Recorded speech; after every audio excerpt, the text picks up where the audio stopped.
السلام علیکم ورحمۃ اللہ وبرکاتہ۔ ترمذی شریف میں ایک باب ہے، باب ما جاء فی فضل الطواف۔ اس میں ایک روایت ہے، نبی کریم صلی اللہ علیہ وآلہ وسلم نے ارشاد فرمایا، جس نے بیت اللہ کے 50 طواف کیے تو اپنے گناہوں سے اس دن کی طرح نکل جائے گا جس دن اس کی ماں نے اس کو جنا تھا۔ یعنی جیسے آدمی جب پیدا ہوتا ہے تو چھوٹے بڑے سب گناہوں سے پاک ہوتا ہے، اسی طرح 50 طواف کی برکت سے سب گناہوں سے پاک ہو جائے گا۔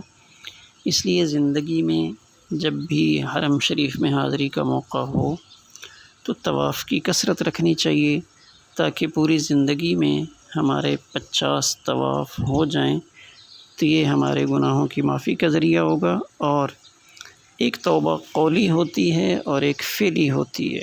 تو فعلی توبہ یہ ہے کہ آدمی زندگی کا ورق پلٹ دے۔